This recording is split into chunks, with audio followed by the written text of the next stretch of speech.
Baik, selamat sore semuanya. Berikut Ibu akan jelaskan materi perkuliahan kita sore ini ya. Perkuliahan data mining.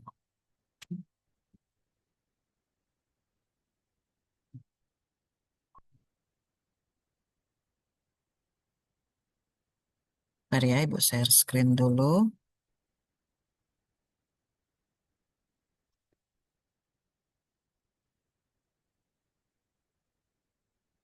Jadi materi kita ada dua sebenarnya. Yang minggu lalu juga belum sempat Ibu record ya.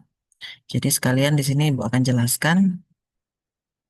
eh Minggu lalu materinya terkait proses data mining. Oke, Ibu akan jelaskan tentang data mining itu apa, walaupun di pertemuan pertama sudah ada pengantarnya ya. Di sini dijelaskan definisi atau penjelasan dari apa itu data mining. Intinya proses penggalian informasi dan pola yang bermanfaat dari suatu data yang sangat besar. Jadi di sini dengan adanya kendala data yang sangat besar, kita nanti bisa menggali lebih jauh dari data yang besar tadi sehingga mendapatkan suatu knowledge nanti ya dari informasi dan pola yang ada di dalam data yang besar itu kita akan dapat yang namanya knowledge atau pengetahuan. Sehingga proses data mining itu nanti tahapannya terdiri dari pengumpulan data, ekstraksi data, analisis data, dan adanya statistik data. Nah, istilah lainnya juga dapat disebut data mining ini dengan istilah knowledge discovery, knowledge extraction, data pattern analysis, information harvesting ya. Jadi intinya dari data atau informasi yang ada yang sangat besar tadi intinya akan kita olah, kita gali menggunakan data mining, konsep data mining sehingga nanti akan menghasilkan suatu pengetahuan atau model. Itulah konsep dari data mining. Jadi dia sebagai alat untuk mengolah si data tadi sehingga menjadi suatu pengetahuan yang bisa berharga, bisa dimanfaatkan untuk yang mempunyai data tentunya ya, instansi, perusahaan, lembaga, seperti itu. Nah, lebih jelasnya lagi, tahapan data mining di sini dalam proses KDD, lebih eh, populer dengan istilah KDD, Knowledge Discovery in Database. Ada 6 tahapan di sini, selection, pre-processing, atau cleaning, atau cleansing, istilah itu, transformation, data mining, interpretation, evaluation, dan terakhir presentasi pengetahuan. Jadi memang ini tahapan data mining, tapi intinya nanti dalam data mining itu ada di tahapan 4, di mana nanti data miningnya ada berbagai jenis ya. Ada contohnya klasifikasi, clustering, asosiasi, dan lain-lain seperti itu. Tapi tahapan data mining itu sendiri nanti ada di 6 tahapan ini. Dari kita menseleksi, terus membersihkan, transformasi, dan seterusnya. Nah, di sini ada penjelasan detailnya. Selection itu intinya kita memilih atau menyeleksi beberapa data yang dibutuhkan. Dari sekumpulan data yang banyak, kira-kira yang mana yang memang kita akan olah atau kita gali tadi. Kita seleksi, disinilah masuk tahapan selection. Terus tahapan kedua itu ada cleaning, pre-processing namanya. Di sini kita akan menyeleksi, membersihkan ya intinya dari hasil seleksi yang sebelumnya tadi. Jadi seleksi itu memang kita memilah milah data yang memang kita butuhkan. Terus dari data yang sudah kita pilih tadi, dari selection, kita bersihkan. Mungkin data yang sudah kita pilih tadi ada yang noise, duplikasi, data hilang, atau inkonsistensi. Istilahnya noise itu intinya adalah data yang memiliki nilai acak, outlier, atau fluktuasi yang tidak mewakili kondisi sebenarnya. Nah, itu dapat kita atasi atau kita bersihkan nanti. Terus ada juga yang duplikasi, data yang tercatat lebih dari sekali misalnya ya, double datanya atau lebih gitu. Nanti bisa kita hilangkan atau kita ganti atau apa nanti kita lihat prosesnya. Data hilang, misalnya ada yang data yang kosong, tidak ada nilai, data diisi dengan simbol khusus, ada field yang terisi sebagian dan lain-lain ya, record yang seharusnya ada tidak tercatat, sehingga total baris lebih sedikit dari data sebenarnya. Bisa juga nanti kita atasi hal ini. Terus inkonsistensi, format penulisan yang berbeda-beda. Seperti tanggal lahir, bisa macam-macam bentuknya. Nah, itu termasuk permasalahan inkonsistensi. Di sinilah kita akan melakukan pre-processing, yaitu cleansing datanya atau cleaning datanya. Nah, di sini ada contoh, kita punya data di sini, data sederhana ya, di mana di dalam data ini ada noise, duplikat, atau duplikasi, data hilang, atau inkonsistensi. Contohnya noise di sini ada data yang eh, sesuai dengan definisinya tadi nilai acak, outlier, atau fluktuasi yang tidak mewakili. Nah, di sini seperti adanya umur, ada yang noise di sini, di mana tidak mungkin rasanya umur 222 di sini. Nah, ini termasuk yang noise, data yang outlier ataupun data yang jauh dari eh, kondisi sebenarnya. Umur itu tidak mungkin lebih dari 200 seperti ini. Nah, itu noise. Ada juga yang data hilang seperti yang kosong ini baris kosong atau data duplikat seperti data yang baris satu baris dua ini sama persis duplikasi. Ini semua nanti kita bersihkan, kita cleaning, masuk proses kedua tadi. Terus tahapan ketiga ada transformation. Nah, transformation ini intinya datanya sudah bersih ya dari hasil seleksi data tadi, tapi kita akan mengubah data itu agar sesuai kebutuhan algoritma. Karena nanti data mining itu macam-macam jenisnya dan algoritmanya, sehingga nanti kita harus sesuaikan dengan si algoritma. Kenapa harus disesuaikan? Supaya nanti lebih mudah kita menemukan pola dan hasil analisisnya lebih akurat. Tentunya sesuai dengan algoritmanya. Nah, apa saja transformasi masuk di sini? Contohnya adalah normalisasi atau standarisasi. Misalnya menyamakan skala data. Jadi 01 atau Z-score seperti itu. Encoding kategori, mengubah data kategorikal ke numerik. Ya, bikin kolom biner untuk tiap kategori. Misalnya menjadikan dia bentuk biner. Label encoding, diubah jadi angka urut. Itu kalau label encoding. Contohnya membuat atribut baru, tanggal lahir kita ganti jadi umur. Seperti itu. Ya, contoh lain dari membuat atribut baru bisa juga transformasi bagian dari transformasi. Terus ada kolom harga kali jumlah kita ganti aja dengan total seperti itu. Transformasi data yang lain, contohnya agregasi data, merangkum data, misalnya yang tadinya harian jadi bulanan.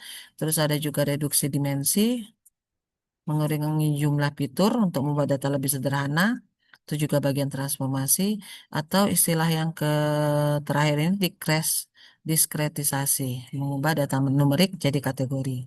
Misalnya umur dalam bentuk numerik kita rubah jadi kategori seperti jadi anak, kelompok anak, dewasa, lansia. Bisa juga seperti itu. Ini masuk tahapan transformation. Tahapan keempat, data mining. Nah, ini bagian inti dari proses data mining. Jadi di sini dalam proses keempat ini kita menggunakan beberapa teknik atau metode untuk menganalisis datanya yang disesuaikan tentunya dengan kebutuhan ataupun dengan arah pengolahan data kita.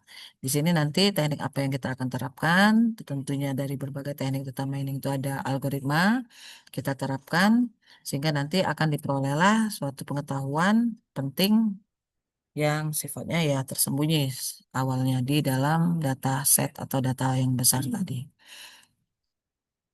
Nah, data mining, proses data mining atau tahapan data mining ini di sini ada di dalam bagan ini atau gambar ini ada berbagai teknik data mining, ada estimation, terbagi dua kelompok dulu, ada yang supervisi, ada yang unsupervisi.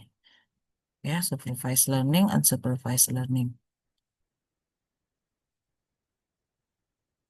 Untuk supervised learning itu ada 4 pembagiannya, estimation, prediction, classification, dan association. Nah, association ini bisa masuk supervised learning, bisa masuk kelompok unsupervised learning. Ya, samping itu ada clustering dan deskripsi. Nah, masing-masing teknik data mining ini nanti ada algoritmanya. Yang di bawahnya ini adalah algoritma yang bisa kita gunakan untuk teknik data mining. Contohnya classification. Klasifikasi ini cukup banyak algoritmanya. Ada ID3, C45, C50, Naive Bayes, KNN, chart, dan lain-lain. Ya, clustering Ini algoritmanya. Association, ini ada dua algoritma yang paling sering dipakai. A priori ada FP growth. Seperti itu. Tahapan berikutnya, tahapan kelima, setelah kita olah data mining pakai algoritma tadi sesuai teknik data mining, kita masuk ke interpretation atau evaluation. Sini kita menilai model yang kita temukan tadi apakah valid, akurat, dan dapat diterapkan. Terus kita validasi modelnya menggunakan dataset test atau cross validation, evaluasi performa, pakai matrix bisa, misalnya menghitung akurasi, presisi, recall ya. Terus nanti kita bandingkan berbagai algoritma, bisa jadi untuk beberapa algoritma bisa kita lihat nanti kalau hasilnya yang mana yang lebih baik, tentunya lebih akurat, lebih presisi atau lebih valid seperti itu. Nah, tentunya dari hasil yang kita dapat kita presentasikan. Apa yang kita dapatkan tadi atau knowledge yang kita peroleh.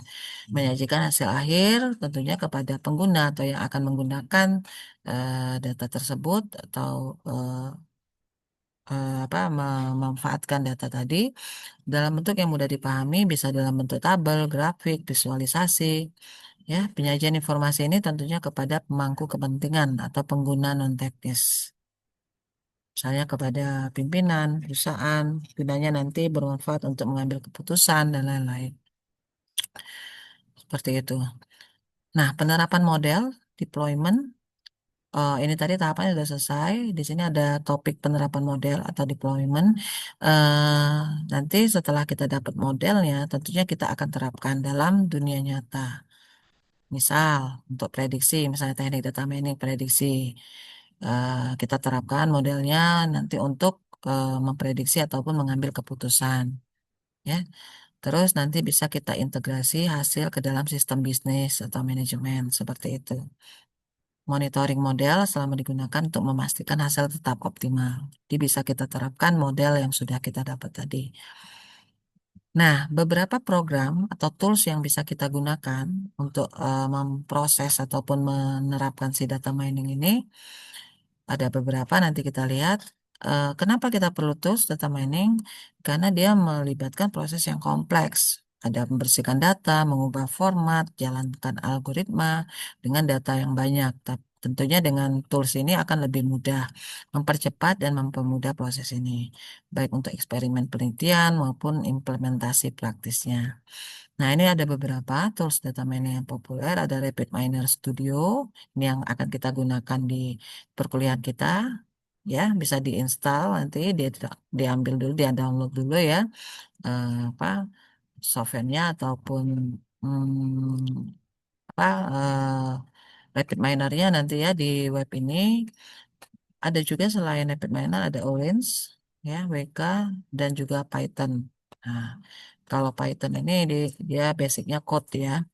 Jadi nanti bisa juga kita gunakan dia akses gratis via browser. Tentunya kita buka aja Google Colab nanti ini linknya bisa juga kita gunakan. Jadi dua ini nanti kita pakai dalam perkuliahan kita bisa pakai RapidMiner sama Python ya. Nah ini tampilan untuk RapidMiner Studio seperti ini. Jadi kalau sudah terinstall nanti bisa kita buka kita pakai tampilan awalnya seperti ini ya. Dia sistemnya drag and drop nanti ya. Nanti kita tarik tahan kita tarik taruh di eh, halaman proses ini seperti itu. Nah ini yang untuk Python. Python dia basicnya code ya. Kita tampilkan code di sini, terus nanti kita runkan. Oke, ini untuk materi yang minggu lalu ya. Mudah-mudahan bisa dipahami. Nanti dicobakan untuk menginstal RapidMiner-nya. Nanti waktu ketemu di kelas kita akan cobakan sama-sama ya. Itu saja untuk pertemuan kedua. Materi pertemuan kedua. Nanti video berikutnya untuk materi pertemuan ketiga.